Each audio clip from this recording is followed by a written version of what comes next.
అందరికీ నమస్కారం. నా పేరు రమ. వెల్కమ్ బ్యాక్ టు 'కథా Sudha by Rama'. Contract marriage రచయిత తనూష రెడ్డి గారు. మరి ఈరోజు ఎపిసోడ్‌లో ఏం జరగబోతుందో చూద్దామా? అబ్బా! వదలవే అని అభయ్ అంటే విషయం పూర్తిగా తెలియని డాక్టర్ ఏమ్మా నిన్నే అడుగుతోంది. ఈ రొమాంటిక్ గుసగుసలు బయటికెళ్ళి పెట్టుకోండని విసుగ్గా చెప్తుంది. సారీ డాక్టర్ అని శశికళ బయటికి నడిస్తే, మరి నా బేబీ ఎలా ఉందో ఎవరు చెప్తారు డాక్టర్ అని అభయ్ సీరియస్‌గా అడిగితే, నాయనా ఫాదర్ ఆఫ్ ది చైల్డ్ నీ బేబీ బావుంది. వారానికొకసారి ఏ డాక్టర్ బేబీ స్కానింగ్ చెయ్యదు. నెక్స్ట్ మంత్ నేను చెప్పిన డేట్‌కి వస్తే అప్పుడు స్కాన్ చేసి నీ బేబీ గ్రోత్ ఎలా ఉందో చెప్తాను. అప్పుడు కూడా నువ్వు కూడా దయచేయి ఇప్పుడు అని ఓపికగా చెప్తుంది డాక్టర్. మరి నా గర్ల్ ఫ్రెండ్ హెల్త్? బాగుంది. చూసుకోడానికి నువ్వున్నావు కదా మిస్టర్ బలంగా, దిట్టంగా అని ఆ డాక్టర్ విసుగుని దాచలేకంటే షర్ట్ పై బటన్ పెట్టుకుంటూ ఇబ్బందిగా కదిలాడు అభయ్. నీ బాడీ చూసే వయసు నాది కాదు కానీ వెళ్ళు మిస్టర్. నీ గర్ల్ ఫ్రెండ్ వీక్‌గా ఉంది. మంచి న్యూట్రిషన్ ఫుడ్ తీసుకుంటే బెటర్ అని చెప్తుంది డాక్టర్. ఓకే ఆంటీ బాయ్ అని అభయ్ అంటే, ఆ ఆంటీ ఎవరని ఎగురుతుంది ఆ డాక్టర్. మీరే ఇందాకే కదా నా బాడీని చూసే వయసు నాది కాదని అన్నారని అభయ్ నవ్వితే ఉరిమి చూసిన డాక్టర్ "వెళ్ళవయ్యా! నీ వల్ల నాకు బీపీ పెరిగేలా ఉందని" ఆవేశంగా అంటే, డాక్టర్‌కు ఉండాల్సిన మొదటి లక్షణం పేషెన్స్. అది మీకు బొత్తిగా లేదండని ఆవిడకు నిజంగానే బీపీ పెంచి అభయ్ వెళ్ళిపోతే శశికళ కోసం వెతుక్కుంటూ వచ్చిన అతనికి కార్‌లో కూర్చొని కనిపిస్తుంది శశికళ. బయట ఉక్కగా ఉందని వెళ్ళిందేమోనని అనుకున్న అభయ్ వామిటింగ్స్ ఆగడానికి డాక్టర్ సజెస్ట్ చేసిన టాబ్లెట్స్ మాత్రం తీసుకొని కార్ దగ్గరికి నడిచి డోర్ ఓపెన్ చేసి కార్ స్టార్ట్ చేస్తూ శశికళను చూస్తాడు. తననే కోపంగా చూస్తూ ఆమె కనిపిస్తే ఏమైందని కూల్‌గా అడిగాడు అభయ్. వెంటనే కోపం పట్టలేక తన చేతులతో అభయ్ దిట్టంగా ఉన్న భుజాలను బాదుతూ "యూ ఈడియట్! లవర్స్ అని చెప్పేస్తావా? అలా ఎలారా? నాకిష్టం లేకుండా నీ ఇష్టానికి చెప్పేస్తావని" అరుస్తూ ఉంటే శశికళను చేతులను కలిపి పట్టుకున్నాడు అభయ్. ఆయాసంతో రొప్పుతూ చూస్తున్న శశికళను చూసి వాటర్ బాటిల్ ఇచ్చాడు అభయ్. విసురుగా లాక్కొని తాగిన శశికళ ఫ్లాట్ వచ్చే వరకు అదే కోపంతో కూర్చొనుంటుంది. జ్యోతి గారిని ఆయిషీ దగ్గర నుంచి జోయాను తీసుకొని బయటికి వెళ్ళిన అయాస్, ఆయిషీ కోసం dry fruits, fresh fruits, Zoya కోసం chocolate syrup, date syrup, chocolates తీసుకొని రిటర్న్ అవుతాడు అయాస్. ఫ్రంట్ సీట్‌లో ప్రిన్సెస్‌లా కూర్చున్న జోయా, డాడీ తమ్ముడు ఎప్పుడొస్తాడని ముద్దుగా అడుగుతుంది. ఇంకో 4 మంత్స్ బేబీ అని అయాస్ అంటే సో మెనీ డేస్ డాడీ అని అంటుంది జోయా నిరాశగా. లేదులే ఇట్టే అయిపోతాయి బేబీ. నీకు చెల్లి పుడితే ఏం చేస్తావు? అని అనుమానంగా కూతుర్ని చూస్తూ అడిగాడు అయాస్. జయ తాతయ్యకిచ్చేసి మీ డాటర్‌ని పెంచుకోండి అని చెప్పేస్తాను. మన ప్యాలెస్‌లో నేనే ప్రిన్సెస్ డాడీ అని కూల్‌గా చెప్తుంది జోయా. కూతురి ఆన్సర్‌కి అదిరిపడి చూస్తాడు అయాస్. నీకు సిస్టర్ అవుతుంది కదరా! పాపం అలా ఇచ్చేస్తే మమ్మ ఏడుస్తుందని జోయా మనసులో ఏముందో తెలుసుకోవడానికి ట్రై చేస్తూ అంటాడు అయాస్. నో డాడీ మేరేకో చోటా భాయ్ చాహియే. సిస్టర్ అయితే నా డ్రెసెస్ నుంచి టాయ్స్ వరకు అన్నీ లాగేసుకుంటుంది. నా బెడ్‌రూమ్‌లో కూడా షేర్ ఇవ్వాలి. నిన్నూ లాగేసుకుంటుంది. అందుకే వద్దు. Only one princess that is me Zoya Ali Khan అని యాటిట్యూడ్‌గా చెప్పి తండ్రి షర్ట్‌కున్న గాగుల్స్ తీసుకొని తను పెట్టుకుంటుంది బుడ్డది.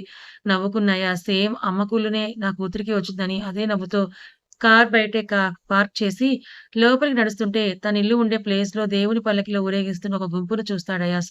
దగ్గరలో ఉత్సవాలున్నాయని కృష్ణమూర్తి గారు చెప్పడం గుర్తు తెచ్చుకొని అయాస్ వెళ్తుంటే జోయాని ఆపి పూజారి గారు నుదుట కుంకుమ పెట్టి అయాస్ నుదుట కుంకుమ రాసి వెళ్ళిపోతారు.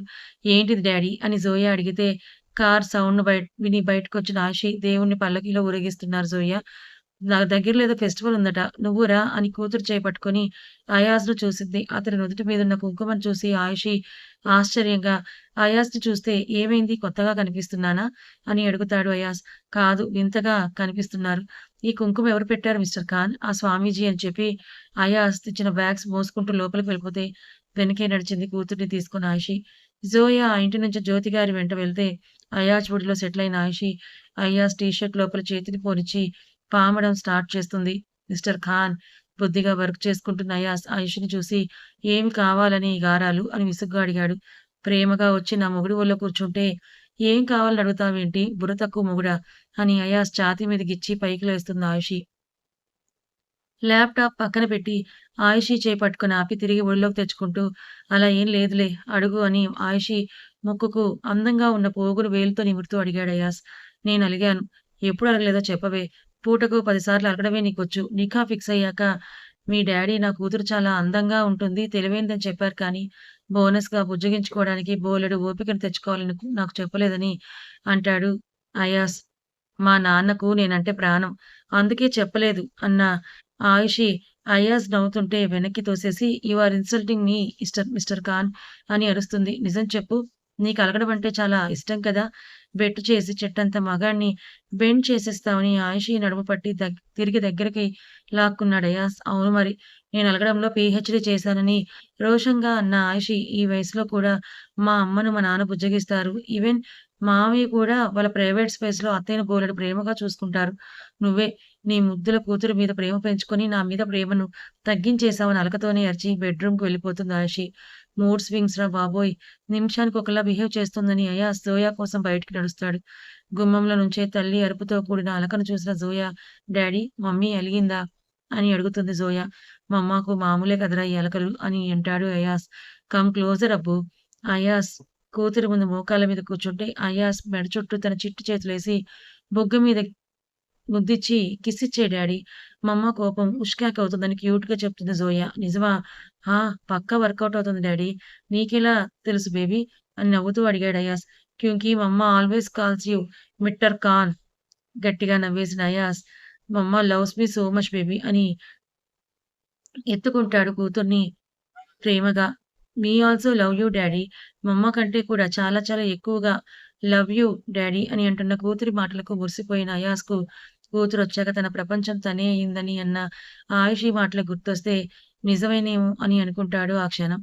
ఆర్య క్లాత్స్‌ని ప్రాపర్‌గా సర్దుతున్న మాళవికను వెనుక నుంచి హత్తుకొని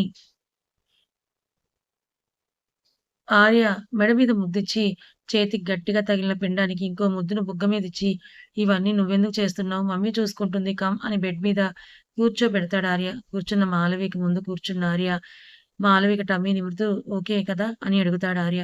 "హ్మ్" అన్న మాళవిక ఆర్య చేతిని పొట్ట మీద ఉంచుకొని, కాస్త నీరసంగా కడుపులో ఏదోలా అనిపిస్తోందని చెప్పి వాష్ బేసిన్‌కు పరిగెత్తి కక్కేస్తుంది మాళవిక. ఆగని వికారాలకు వాడిపోయినట్టుగా ఉన్న మాళవిక మొహాన్ని చూస్తూ ఫేస్ వాష్ చేయించిన ఆర్య, "ఇప్పుడే వస్తాను" ఆగని కిచెన్‌లోకి నడుస్తాడు. "ఏం కావాలా ఆర్య" అని తల్లి సుధగారు అడిగితే లెమనేడ్ చేసి మాలిక మాళవికకు వామిటింగ్స్ తగ్గట్లేదని చెప్తాడు ఆర్య. కడుపుతో ఉన్నప్పుడు వికారాలు మామూలేరా, దీనికే గాబరా పడిపోతే ఎలా అంటూనే లెమనేడ్ చేసిస్తారు సుధగారు. గ్లాస్ తీసుకొని బెడ్‌రూమ్‌కి వెళ్తున్న కొడుకుని చూసి నవ్వుకుంటుందావిడ. మాళవిక చేత తాగించి పెదవుల్ని తుడిచిన ఆర్య రెస్ట్ తీసుకో అని చెప్తే బెడ్ మీద పడుకుంది మాళవిక. ఆమె పడుకోగానే నవ్వుతూ చేతులు చాపింది మాళవిక. నవ్వుకుంటూ మాళవికపై బరువు పడకుండా కౌగిలిలో చేరిపోయిన ఆర్య, ఆర్య మాళవిక పెదవులను నిమిషం పాటు ముద్దాడి, కిందకు జారి పొట్ట మీద చిట్టి చిట్టి ముద్దులు పెడుతూ అక్కడే మొహం పెట్టుకొని, బరువుగా ఉన్నానా అని అడుగుతాడు. లేదని ఆర్య తల నిమిరిన మాళవిక మాటలు చెప్తున్న ఆర్యను విసుగ్గా చూస్తూ, నాకింకా 4 నెలనే ఆర్యగారు. మీరు మాటలు చెప్తే లోపలున్న మీ బేబీ ఊకొడుతుందని అనుకుంటున్నారా? అని అంటుంది మాళవిక. బేబీ కాదు పాప. నా పాప, నా కూతురని అంటున్న ఆర్యని విసుగ్గా చూస్తూ, మీకు పాపే పుడుతుందని కల్లోకొచ్చి అది చెప్పిందా? అని అంటుంది. No, I can feel it Malavika అని ఆర్య నాభిని ఎర్రగా మార్చేస్తే, ఆర్యని నెట్టేసి కోపంగా చూసి అటు తిరిగి పడుకుంటుంది మాళవిక. నవ్వుకున్న ఆర్య గట్టిగా ప్రేమ చూపించినా, ఈ భార్యలకు తీసుకోవడం రాదని వెనుక నుండి ఆమెని నడుము చుట్టూ చేతిని పోనిచ్చి కళ్ళు మూసుకుంటాడు ఆర్య. ఆయిషీ కోసం తలుపు శబ్దం రాకుండా తెరిచాడు అయాస్. బెడ్ మీద కూర్చొని ఉన్న ఆయిషీని చూస్తాడు. ఈవినింగ్ అవుతుంటే తలారా స్నానం చేసిన ఆయిషీ జుట్టును అలాగే వదిలేసి అయాస్‌ని చూసి ముఖం తిప్పుకుంటుంది. దగ్గరికి నడిచిన అయాస్ కోపంలో కూడా నా బేబీ చాలా అందంగా, హాట్‌గా ఉంటుందనంటే చివాలున చూసింది ఆయిషీ. నిజమే చెప్పినా నమ్మవా? నమ్మను. దగ్గరకు జరుగుతూ మొహం మీద పడిన జుట్టును వెనక్కి సర్దుతూ నడుము దాటి ఇంకా ఒత్తుగా పెరిగిన ఆమె జుట్టును చూస్తూ జడ వేసుకోవచ్చు కదా ఆయిషీ! బావుంటావని అంటాడు కోపంగా చూసి. అంటే నేను ఇలా జుట్టు విరబోసుకొని దెయ్యంలా ఉన్నానని కదా నీ ఉద్దేశం? ఏయ్! నేనెందుకే నిన్నలా అంటానే? అని అయోమయంగా చూస్తాడు అయాజ్. డైరెక్ట్‌గా కాకపోయినా ఇండైరెక్ట్‌గా అన్నావుగా, ఇంతకుముందు నీకు లూజ్ హెయిర్ బావుంటుంది ఆయిషీ అని అనేవాడివి. ఇప్పుడు మాట మార్చేస్తున్నావు. నాకు తెలుసు నువ్వు మారిపోయావు అయాజ్ అని ముక్కు చిదుతుంది ఆయిషి. ఎందుకే? చిన్నదానికి కూడా ఏడుస్తున్నావు? చిన్న విషయమా? అని అయాజ్‌ని చూస్తూ ఇంకా గట్టి గట్టిగా ఏడవటం స్టార్ట్ చేస్తుంది ఆయిషి. వెక్కిళ్ళు పెడుతున్న ఆమె తీరుకు పక్కనే కూర్చున్న అయాజ్ ప్లీజ్ ఏడవకు ఆయిషి. నేను నా ఉద్దేశ్యం నిన్ను అనలేదే అని గడ్డం పట్టుకొని బ్రతిమాలాడు అయాజ్. చేతిని నెట్టేసిన ఆయిషి, "మరి ఏ ఉద్దేశంతో అన్నావని" అరుస్తుంది. "నార్మల్‌గానే అన్నానే నేను. అయినా నీ మీద నాకున్న ప్రేమ నీకు తెలీదా? ఏ ప్రేమ మన మధ్య లేకుండానే నీకీ కడుపొచ్చిందా? ప్రేమ కాదు, కోపంతో వచ్చింది. ఒకసారి తమరు బ్యాక్ వెళ్లి రీల్ వేసుకోండి. ఆ రోజు పాపం నాకున్నది ఒకే ఒక బేబీ అని కూడా లేకుండా పనిష్మెంట్ అని నన్ను నలిపేసి బెడ్‌కు అంకితం చేయలేదా? దానికి ఫలితమే ఈ కడుపని" రోషంగా అంటుంది ఆయిషి. "అది కూడా ప్రేమే తిక్కల మేళం" అని అయాజ్ అంటే కోపంగా చూసిన ఆయిషి, "ఏం కాదు. నువ్వు మారిపోయావు. నా కొడుకు బయటకొచ్చాక వాడికి మీ అబ్బుకు అసలు నా మీద ప్యారే లేదని చెప్పేస్తానని" ఏడుస్తూ ముక్కు చిదుతూ ఆయిషి బెడ్డెక్కితే, "అయితే మాట్లాడవా నాతో" అని అడిగాడు అయాజ్. "నహీ." "అచ్చా! బాగా ఆలోచించుకొని ఆన్సర్ చెయి ఆయిషి. అలకను కట్టపెడతావా లేదా?" మారిన అయాస్ గొంతుకు తలెత్తి చూసింది ఆయిషి. షర్ట్ బటన్స్ తీస్తున్న అయాస్‌ని చూసి గుటకలు మింగుతూ బెడ్ వెనక్కి వెనక్కి పాకుతుంది ఆయిషి. "ఏంటే ఎస్కేప్ అవ్వాలని చూస్తున్నావా? అది కూడా ఈ పొట్టతో" అని స్మైల్ చేసిన అయాస్ 2 పాదాలను పట్టుకొని బెడ్ మధ్యలోకి లాగుతాడు. "ఈ పొట్టకి నువ్వే కారణం. మొత్తం నేనేనా?" అని అల్లరిగా నవ్వుతూ అడిగాడు అయాస్. అతని చేతుల్లో బందీ అయినప్పుడు అయాస్‌ను తనెలా అల్లుకుపోతుందో గుర్తొచ్చి ఆయిషి బుగ్గలు ఎర్రటి మందారాలైతే ఎర్రబడ్డ ఆమె చెక్కిళ్ళను చూస్తూ ఐబ్రో వేవ్ చేశాడు అయాస్. బరువు తనపై మోపకుండా వాలిన అయాజ్‌ని చూస్తున్న ఆయిషి ముఖం గంటు పెట్టుకొని "వదులు నన్ను. లేకపోతే" అని వేలు చూపించిన ఆమె వేలుని కసుక్కున కొరికేస్తాడు అయాస్. నొప్పికి ఆయిషి కేక పెట్టి ఎర్రగా మారిన వేలుని చూసుకొని అయాస్‌ని ఉరిమి చూస్తుంది. నడుము నిమురుతూ "ఏంటే నీ బాధ?" అని సౌమ్యంగా అడుగుతాడు అయాస్ మోకాలితో. అయాస్ పొట్టలోకి పొడిచి బెడ్ పక్కకు తోసేసి బెడ్ దిగుతుంది ఆయిషి. "ఏయ్ జెంట్లీ, ఫ్లోర్‌పై స్కిడ్ అయితే నా కోపాన్ని చూడాల్సి ఉంటుంది ఆయిషి" అని సీరియస్‌గా వినిపిస్తుంది అయాస్ గొంతు. అయాస్ గొంతులో బేస్‌కు అడుగుల వేగం తగ్గించిన ఆయిషి జుట్టును ముడిపెట్టుకొని కిచెన్‌లోకి నడుస్తుంది. జోయా ఒక్కటే ఉందని సెకండ్ బెడ్‌రూమ్‌లోకి నడిచిన అయాస్ నోట్లో వేలు పెట్టుకొని పడుకున్న కూతుర్ని చూసి పక్కనే పడుకుంటాడు. తండ్రి స్పర్శకు డాడీ అని మత్తుగా పిలిచి తండ్రి గుండెల్ని కబ్జా చేసి పడుకుంటే తన కోసం లెమనేడ్ కలుపుకున్న ఆయిషి ఇద్దరిని చూస్తుంది. ఎంతసేపు చూసినా ఆమెకు తనివి తీరకపోతే దిష్టి పెట్టకని అన్న అయాస్ గొంతుకు కోపంగా చూసి, "నేను దిష్టి పెడతానా మిస్టర్ ఖాన్" అని అరుస్తుంది. మెల్లిగా పాప లేస్తే ఇందాక వదిలేసింది పూర్తి చేయాల్సుంటుందని వార్నింగ్ ఇస్తాడు కళ్ళు తెరవకుండానే. అని మూతి తిప్పేసి అక్కడి నుంచి వాకౌట్ చేసి అమ్మ వాళ్ళ ఇంట్లో తేలుతుంది ఆయిషి. "ఏమైంది? మొహం ఎందుకు అలా పెట్టావని" జ్యోతిగారు అడిగితే, "మీ అల్లుడికి నేను బోర్ కొట్టేశానమ్మా. ఇక నేను ఆయన గారింటికి వెళ్ళను. అబ్బా కూతుర్లిద్దరూ కలిసి నన్ను కూరలో కరివేపాకులా తీసి పడేశారని" అరుస్తుంది ఆయిషి. ఎర్రబడ్డ కూతురి ముఖం కృష్ణమూర్తి గారు చూస్తూ, "బేబీ మనం బయటికి వెళ్దాం పదా" అని అంటారాయన.